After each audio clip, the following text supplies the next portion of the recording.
if he doesn't know how to treat his wife, it's the rabbi's fault. Why didn't you teach him Shalom Bayit? Why didn't you teach him? Why is he yelling at his wife?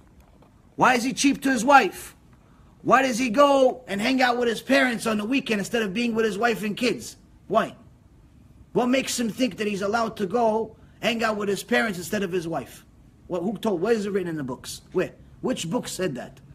Which? Maybe the Christian book, the Reform book, the conservative book, the atheist book, but Judaism, already in Parashat Bereshit, it says that a husband must leave his parents' home to be with his wife. Why? Because ishto kegufo. His wife is like him. It's his own body. And the Rambam posek, la halacha, he says he must love his wife like he loves his own body and honor her more than his own body.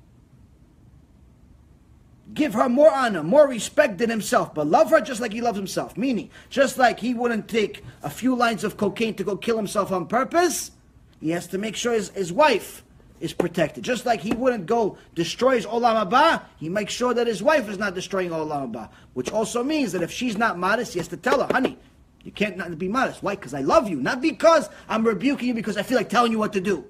I don't want you to lose your olam haba. So he has a responsibility.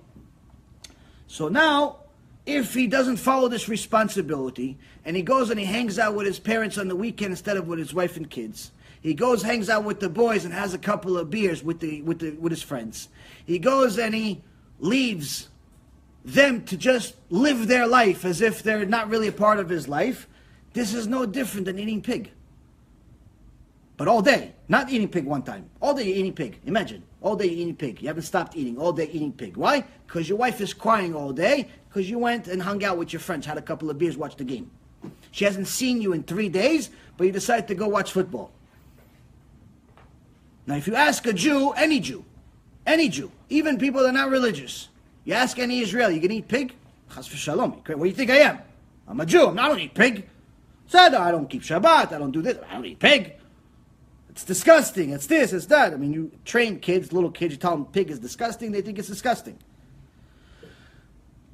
You teach a Jew, tell him, listen, would you bring it into your house? You tell him, listen, I just told you I wouldn't eat it. You think I'm going to bring it to my house? Why would I bring it to my house? As a pet?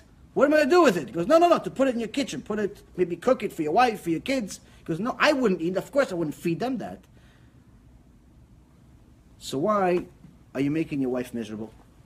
What makes you think that making your wife miserable by being cheap, by not paying attention to her, by not spending a little bit of time with her, learning some Torah with her, talking to her, what makes you think that that is not a sin that's greater than eating pig? What makes you think that? What makes you think that you could just yell at her like you're some Arab from Palestine over there? You know, there was one time an Arab that had his wife walk in front of him. And even though the Jews also, you're not supposed to let the wife walk in front of you. It's supposed to be either next to you or slightly one step behind you, or the same level where you are, but she shouldn't walk in front of you. The Arabs, they're not doing it for the halacha. They're doing it because they frown upon women. For us, it's because of modesty. It's not good for a man to walk behind a woman. It's not allowed. If there's a woman walking in front of you, you must pass her. You're not allowed to walk behind a woman, like for a stretched walk. If it's 2 seconds, whatever, fine, go walk. But you can't, if you're walking, let's say, down some hill or some park, you can't walk behind some women. Why? Because you're going to have thoughts.